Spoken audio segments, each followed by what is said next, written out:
नमस्ते बच्चों, मेरा नाम है प्रमित। शुरू करते हैं हमारा आज का चैप्टर जो कि कहला गया है द सुनामी। अब मुझे एग्जैक्टली पता नहीं है कि आप लोगों में से कितनों को सुनामी के बारे में पता है, क्योंकि हमारे देश में जब सुनामी पिछली बार आया था तो वो साल था 2004। और मुझे लगता है कि आप लोगों में से कुछ लोग शायद तब पैदा भी नहीं हुए थे जब सुनामी आया था, लेकिन मैं था। और मैं शुरू करना चाहूँगा आपको एक छोटी सी आ, मतलब मेरा जो एक्सपीरियंस है उससे मैं ये शुरू करना चाहूँगा कि जब सुनामी आया था तो मेरे क्या एक्सपीरियंसेस हुए थे। तो मैं तब कोलकाता में रहता था और वहाँ पे हमने सुनामी के बारे में कुछ ऐसा मतलब हमने महसूस नहीं किया कि सुनामी आया है या कुछ डैमेज हुआ है, ऐसा कुछ हमें समझ में नहीं आया। लेकिन जो हुआ था वो बहुत ही अजीब सा था। तो उन दिनों जब मैं 16 साल का था तो मेरा हैबिट था कि मैं सुबह बहुत जल्दी उठ के मॉर्निंग वॉक पे जाता था। और आप में से कुछ लोग अगर कभी कोलकाता गए हो तो आपको मैं बता दूं कि कोलकाता शहर में ही बहुत सारे ऐसे छोटे छोटे तालाब हैं, जिसे हम अंग्रेजी में पॉन्ड्स कहते हैं। तो मैं ऐसे ही एक मॉर्निंग वॉक के लिए गया उस दिन, 26 दिसंबर 2004 की बात कर रहा हूं मैं। और जब मैं सीढ़ियों से उतरा और जब मैं रास्ते में गया और हमारे घर के बिल्कुल करीब में जो पहला जो तालाब है, मैं उसकी तरफ वॉक करके जा रहा था, तो मैंने देखा कि तालाब के चारों ओर बहुत सारे लोग जमा हो गए और सब तालाब को देख रहे हैं। तो मैं भी वहां पे गया कि भाई चल क्या रहा है। तो फिर मैंने वहां पे देखा कि तालाब का जो पानी है, तो मान लीजिए कि तालाब एक सर्किल के शेप में है। तो तालाब के बाहरी किनारा से जो हमारे जिसे हम वेव्स कहते हैं, लहरें, तालाब के बाहरी किनारे से लहरें तालाब के एकदम सेंटर में आ रही थी, जो बहुत ही ज्यादा अजीब थी क्योंकि आप ऐसे लहरें कभी देखते नहीं हो। लहरें या तो तालाब के एक किनारे से दूसरे किनारे तक जाती है, लेकिन ये कुछ अजीब ही था। तालाब के बाहरी किनारे से, सर्किल के बाहर से एकदम सर्किल के सेंटर तक लहरें आ रही थी, एकदम सर्किल की शेप में वेव्स आ रही थी। और किसी को समझ में नहीं आ रहा था कि ये क्यों हो रहा है। और ऑब्वियसली एट दैट टाइम हमें समझ में नहीं आया था कि ये एक्चुअली ये सुनामी की वजह से ये ऐसा हो रहा था। जो सुनामी साउथ इंडिया में चल रही थी उसकी वजह से कोलकाता के तालाबों में ऐसे वेव्स हमको देखने में मिले। और ऑफ कोर्स बाद में हमें पता चला कि सुनामी आया है, मतलब सुनामी चीज क्या है वही हमें पता नहीं थी। लेकिन उस दिन के बाद हमें पता चले कि सुनामी होता क्या है। तो आज हम जो ये चैप्टर पढ़ने जा रहे हैं ये सुनामी पे बेस्ड है। यहाँ पे 3 बहुत ही अच्छी अच्छी स्टोरीज हैं जो आज मैं आपको सुनाऊंगा और होपफुली हम सब सुनामी के बारे में कुछ सीख पाएंगे। So let us start with the chapter the tsunami.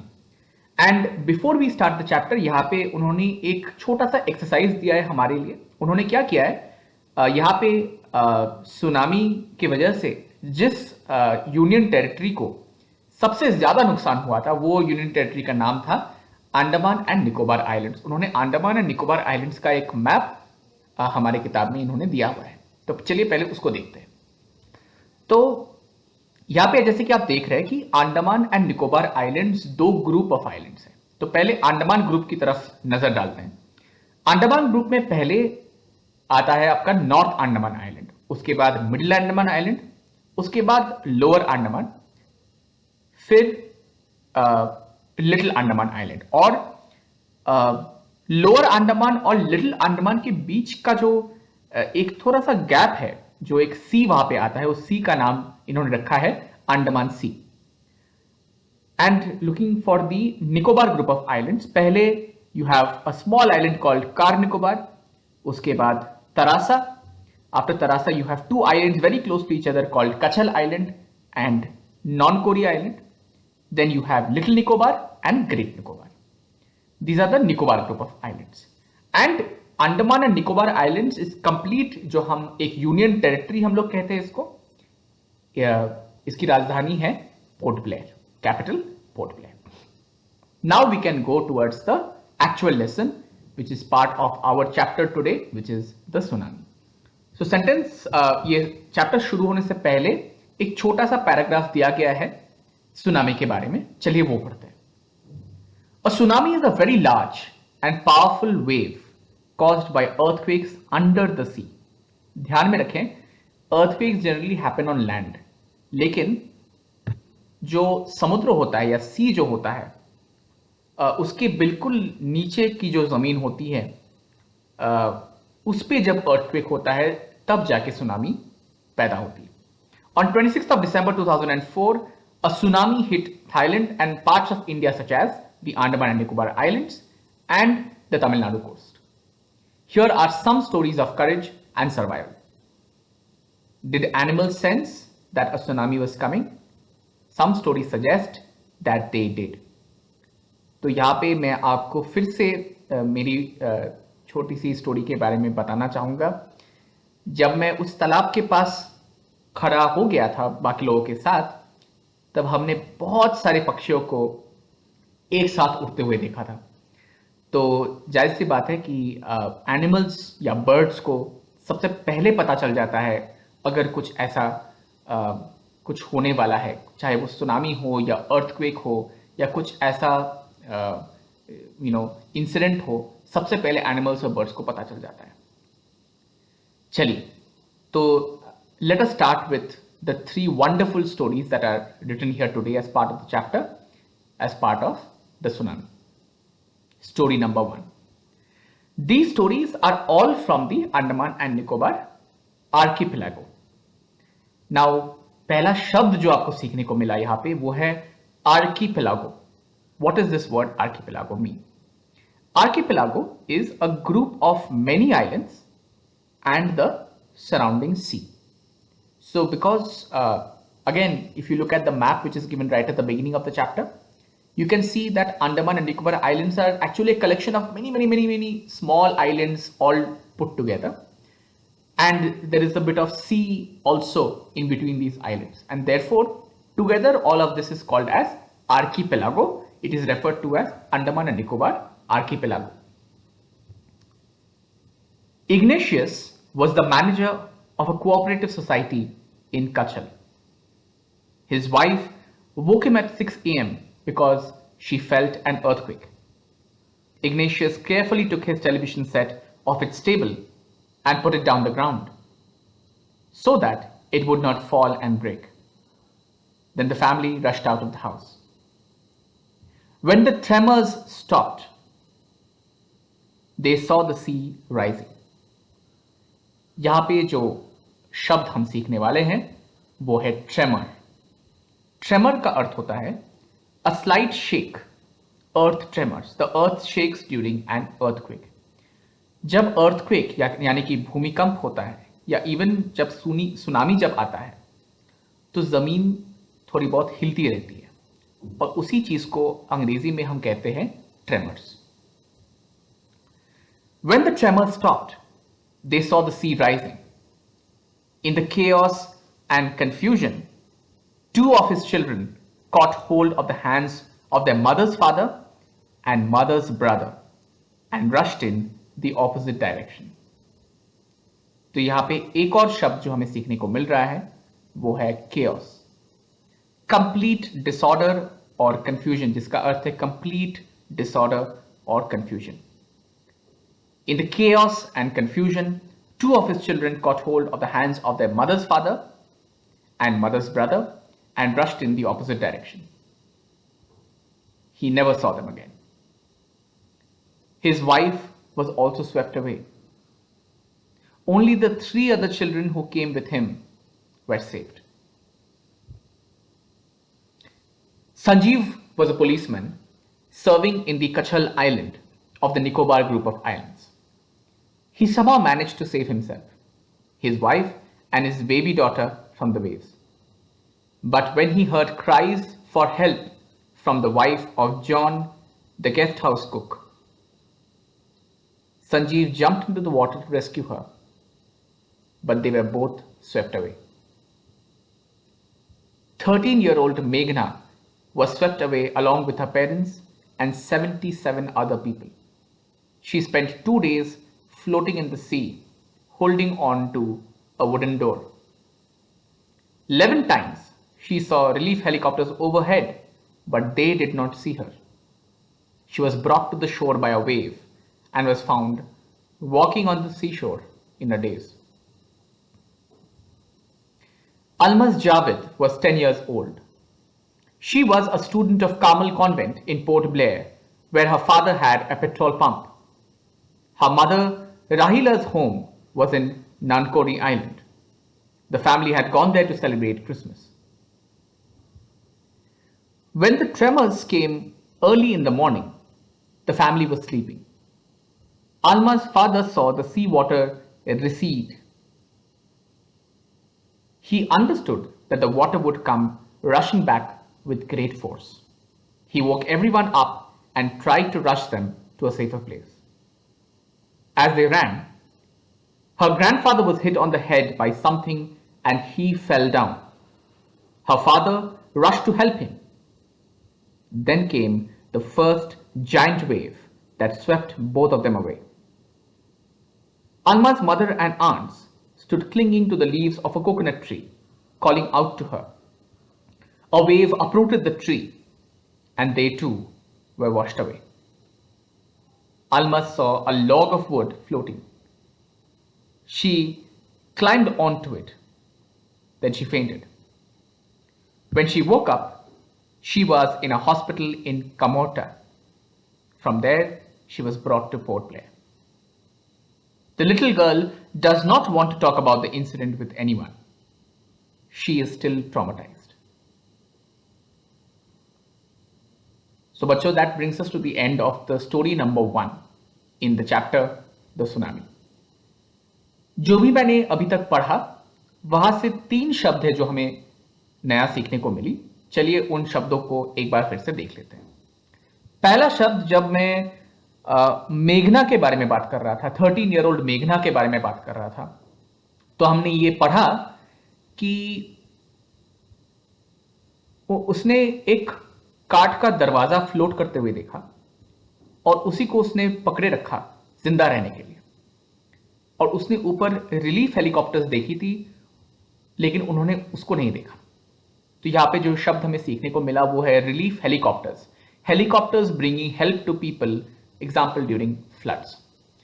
तो जब भी ऐसे कुछ नेचुरल डिजास्टर्स होते हैं, जैसे कि सुनामी मान लीजिए, या अर्थक्वेक हो गया, या फ्लड हो गया, तो अक्सर हमारी गवर्नमेंट क्या करती है, हमारी गवर्नमेंट उन लोगों को बचाने के लिए या फिर सहायता प्रदान करने के लिए रिलीफ हेलीकॉप्टर्स भेजते हैं. उनका काम होता है, इन हेलीकॉप्टर्स का काम यही होता है कि वो जो भी जिंदा हैं, जो भी लोग वहां पे अटके हुए हैं, उनको बचाना और खाना, पानी, दवाई, ये सब उनको देना. तो इन सब हेलीकॉप्टर्स को हम बोलते हैं रिलीफ हेलीकॉप्टर्स. दूसरा शब्द एक जो हमने यहाँ पे सीखा वो है, हमने अलमाज जावेद, एक 10 साल की लड़की, उसकी स्टोरी हमने यहाँ पे पढ़ी. तो एक ना एक जगह पे लिखा हुआ है कि उसके पिताजी ने देखा, यहाँ पे जो सेंटेंस लिखा हुआ है कि Almas father saw the sea water recede. Recede का मतलब है move back from where it was. तो अगर आप में से कोई भी कभी भी कोई भी कोस्टल एरिया में आप लोग गए हो, जहां पे आपने समुद्र को देखा हो या सी को देखा हो, आप देखोगे कि सी का एक लाइन रहता है और फिर वहां से सी शुरू होता है, और फिर क्या होता है कि पानी थोड़ा सा पीछे जाती है और वापस एक वेव बन के आती है. सुनामी के वक्त जो हुआ था कि पानी काफी पीछे चला गया था, और उसी चीज को यहां पे बोला गया है रिसीड. रिसीड का अर्थ है, रिसीड का मीनिंग है move back from where it was. वो पानी पीछे चला गया था और फिर एक बहुत बड़ा, मतलब पानी का दीवार बन के, सुनामी बन के वापस आई थी. एंड लास्ट में जब हम अलमास जावेद की बारे में हम जब पढ़ते हैं, जो यहाँ पे लिखा हुआ है, the little girl does not want to talk about the incident with anyone, she is still traumatised. Traumatised का अर्थ होता है ग्रेटली शॉक्ड एंड डिस्ट्रेस्ड. तो अगर हम कभी भी ऐसा कुछ सिचुएशन डिस्क्राइब करने की कोशिश करते हैं कि किसी इंसान को बहुत ज़्यादा शॉक मिला है, शायद उसके परिवार वाले उसके आंखों के सामने शायद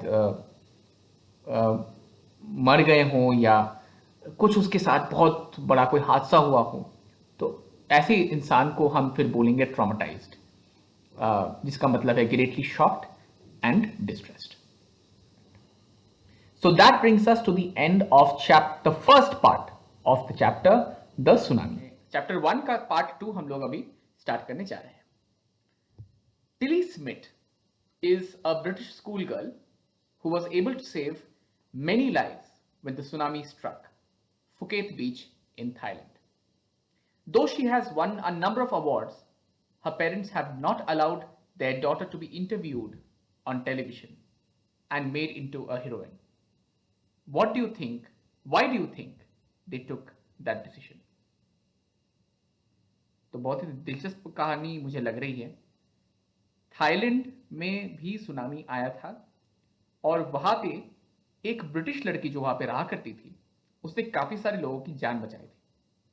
लेकिन फिर भी उस लड़की के मम्मी पापा ये नहीं चाहते थे कि उस लड़की को इंटरव्यू किया जाए और उसको एक हीरोइन बना दिया जाए. इसका आखिर क्या रीजन हो सकता है? चलिए, जैसे हम लोग पढ़ते रहेंगे हमें और भी इसके बारे में मालूम होता रहेगा. Now here is a story from Thailand. The Smith family from southeast England was celebrating Christmas at a beach resort in southern Thailand. Tilly Smith was a 10-year-old schoolgirl. Her sister was 7 years old. Their parents were Penny and Colin Smith.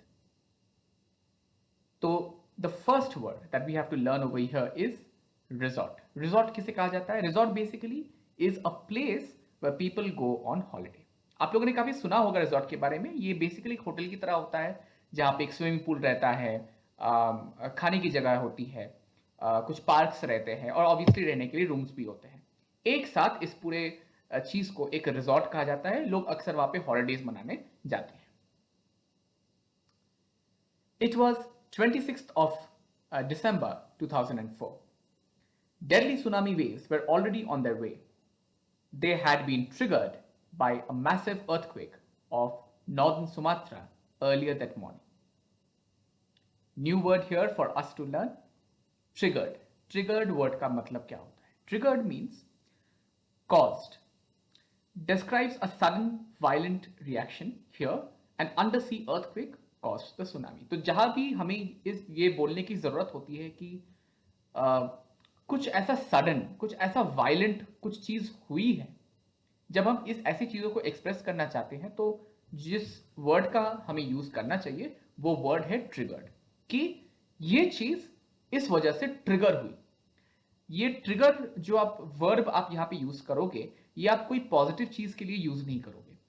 Tsunami जैसे कोई डरावनी चीज, कोई भयंकर चीज जो हुई होगी, उसका कारण क्या है, ये बताते वक्त आप ट्रिगर्ड जैसे शब्दों का इस्तेमाल कर सकते हो. जैसे कि यहां पे इन्होंने किया है कि an undersea earthquake triggered the tsunami. The water was swelling and kept coming in. Penny Smith remembered. The beach was getting smaller and smaller. I didn't know what was happening. But Tilly Smith sensed that something was wrong. Her mind kept going back to a geography lesson she had taken in England just 2 weeks before she flew out to Thailand with her family. Tilly saw the sea slowly rise and start to foam, bubble and form whirlpools. She remembered that she had seen this in class in a video of a tsunami that had hit the Hawaiian Islands in 1946. Her geography teacher had shown her class the video and told them that tsunamis can be caused by earthquakes, volcanoes, and landslides. Tilly started to scream at her family to get off the beach. She talked about an earthquake under the sea. She got more and more hysterical, said her mother Penny. I didn't know what a tsunami was, but seeing my daughter so frightened, I thought something serious must be going on. तो देखिए बच्चों, ये एक लड़की थी जिन्होंने class में जब उसकी ज्योग्राफी टीचर उसे पढ़ा रही थी तो उसने मन से वो सुना था क्या पढ़ाया जा रहा है, और उस वजह से शायद आज ये लड़की जिंदा है. उसको ज्योग्राफी क्लास में पढ़ाया गया था कि देखो सुनामी ऐसी चीज होती है, और सुनामी होने के बिल्कुल पहले क्या होता है कि पानी धीरे धीरे ऊपर उठ जाती है, वर्लपूल्स तैयार होना शुरू हो जाते हैं और फिर वो पानी एकदम जोर से आपकी तरफ आता है। और क्योंकि ये सारी बातें उसको याद थी, इसलिए उसने अपने फैमिली को अलर्ट किया और उसने खुद की भी जान बचाई और अपने मम्मी पापा की भी जान बचाई। तो इसलिए हमको एक सीख लेनी चाहिए यहाँ से कि जब भी हमारे टीचर्स कुछ हमें पढ़ाते हैं, उसको मन से सुन लेना चाहिए। हु नोज, शायद आगे लाइफ में आपके कोई काम आ जाए। तो यहाँ पे हमने एक नया वर्ड सीखा, वो वर्ड का मतलब है हिस्टेरिकल। हमने अभी एक सेंटेंस पढ़ा कि Tilly started to scream at her family and she got more and more hysterical. Hysterical का मतलब होता है when you are hysterical, you shout, laugh or cry in a wild excited way without any control over yourself. तो जब आप जोर जोर से हंसते हो या जोर जोर से रोते हो या चीखते चिल्लाते हो, आपको लगता है कि आप मतलब कोई कंट्रोल ही नहीं है, तो उस चीज को बोलते हैं hysterical. Tilly's parents took her and her sister away from the beach to the swimming pool at the hotel. A number of other tourists also left the beach with them. Then it was as if the entire sea had come out after them. I was screaming, "Run!" The family took refuge in the third floor of the hotel. The building withstood the surge of 3 tsunami waves. Had they stayed on the beach, they would not have been alive. तो यहाँ पे we have learned 2 new words. Number 1, refuge. The family took refuge in the third floor of the hotel. Refuge का मतलब है shelter और protection from danger. तो जब tsunami आई तो फैमिली ने क्या किया, वो लोग होटल के थर्ड फ्लोर पे गए और वहां पे उन्होंने शेल्टर ले लिया। तो उसी चीज को बोलते हैं कि शेल्टर लेना या प्रोटेक्शन लेना किसी डेंजर से, उसी चीज को बोलते हैं refuge, to take refuge. And second word जो हमने यहाँ पे पढ़ा वो था कि the building withstood the surge of 3 tsunami waves. Withstood, withstood का मतलब होता है एंड्योर्ड विदाउट कोलैप्सिंग। तो यहाँ पे even when 3 tsunami waves came one after the other, building को कुछ नहीं हुआ, बिल्डिंग वही की वही खड़ी रही। और इसी चीज को यहाँ पे बोल रहे हैं withstood, which means endured without collapsing. The Smiths later met other tourists who had lost entire families. Thanks to Tilly and her geography lesson, they had been forewarned. Tilly went back to her school in England and told her classmates her terrifying tale. यहाँ पे एक और word हमने इस paragraph में हमने सीखा, वो था सर्ज। सर्ज का मतलब है फोर्स या मोमेंटम। यहाँ पे कौन से सेंटेंस में उसका उपयोग किया गया है? द बिल्डिंग विथस्टूड, जो हमने ऑलरेडी पहले सीखा, the surge of 3 tsunami waves. So surge मतलब the force of 3 tsunami waves. तो फोर्स का और एक शब्द जो हम यूज कर सकते हैं वो है surge. So that brings us to the end of part number 2 of the chapter the tsunami. तो शुरू करते हैं chapter 3। Before the giant waves slammed into the coast in India and Sri Lanka, wild and domestic animals seemed to know what was about to happen. They fled to safety. According to eyewitness accounts, elephants screamed and ran for higher ground. Dogs refused to go outdoors. Flamingos abandoned their low-lying breeding areas, and zoo animals rushed into their shelters and could not be enticed to come back out. और साथ ही में बगल में देखिए एक छोटा सा block है, वहां पे एक बहुत ही इंटरेस्टिंग चीज लिखी हुई है। Did you know that very few animals actually died in the tsunami? तो बच्चों, मैं आपको याद दिला दूं, पहले चैप्टर यानी कि इसी चैप्टर के पहले पार्ट में मेरा जो वीडियो आपने देखा होगा, उस वीडियो में मैंने आपको एक बात कही थी जो मेरे बचपन की कहानी थी। जब मैं सुनामी, क्योंकि 2004 में आया था, आज से 16 साल पहले आया था, मैं उन दिनों कोलकाता में रहता था।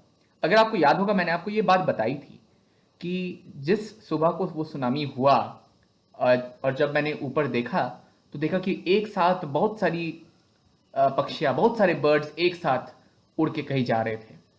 तो सबसे पहले एनिमल्स और बर्ड्स को एक्चुअली पता चल गया था कि सुनामी आने वाला है, और हर ऐसे जानवर ने, ऐसे एनिमल्स ने, बर्ड्स ने अपनी सेफ्टी के बारे में उन्होंने सोचा और उन्होंने वही किया जो उनको ठीक लगा, और वही चीज इस पैराग्राफ में लिखी गई है।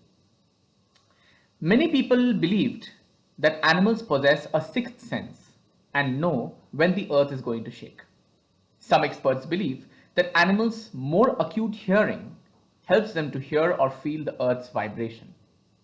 They can sense an approaching disaster long before humans realize what's going on.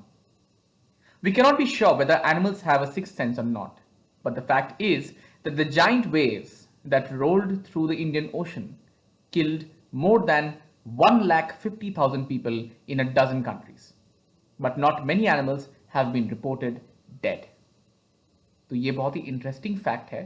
यहाँ पे साफ लिखा हुआ है कि एनिमल्स और बर्ड्स को वाइब्रेशंस ह्यूमन बींग्स से ज़्यादा अच्छा उन लोग को अच्छी तरह से उनको महसूस हो जाता है और इसीलिए बहुत ही कम एनिमल्स और बर्ड्स सुनामी में मरे थे। Along India's Cuddalore coast, where thousands of people perished, buffaloes, goats, and dogs were found unharmed. The Yala National Park in Sri Lanka is home to a variety of animals, including elephants, leopards, and 130 species of birds. 60 visitors were washed away from the Patanangala beach inside the park, but no animal carcasses were found except for 2 water buffaloes. About an hour before the tsunami hit, people at Yala National Park had observed 3 elephants running away from the Patanangala beach. A Sri Lankan gentleman who lives on the coast near Galle said his 2 dogs would not go for the daily run on the beach. They're usually excited to go on this outing, he said. But on that day, they refused to go and most probably saved his life. तो इस chapter के final part में हमने सीखा कि किस तरह से एनिमल्स और बर्ड्स को सबसे पहले पता चल गया था कि सुनामी आने वाला है और कुछ कहानियों में हम ये भी देख रहे हैं कि किस तरह क्योंकि शायद किसी का पेट था और उस पेट ने अपने मालिक को किसी न किसी तरह से अलर्ट कर दिया था कि सुनामी आने वाला है, बीच की तरफ मत जाओ, समुद्र की तरफ मत जाओ, और इसी तरह मालिक की जान बच गई। तो इसी के साथ द सुनामी चैप्टर का होता है द एंड। एंड पर्सनली ये मेरे लिए बहुत ही ज़्यादा अच्छा एक्सपीरियंस रहा है। आप लोग को मैं देख नहीं पाया, आप लोग मेरा वीडियोस 3 वीडियोस मैंने भेजा है। होपफुली तीनों के तीनों वीडियोस आप सबने देखा होगा। होपफुली मेरी पढ़ाई आपको पसंद आई हो। तो चलिए अब के लिए मैं बोलता हूँ अलविदा। इंतज़ार रहेगा नेक्स्ट चैप्टर का जो हम फिर से साथ में पढ़ेंगे। Take care, stay safe, God bless.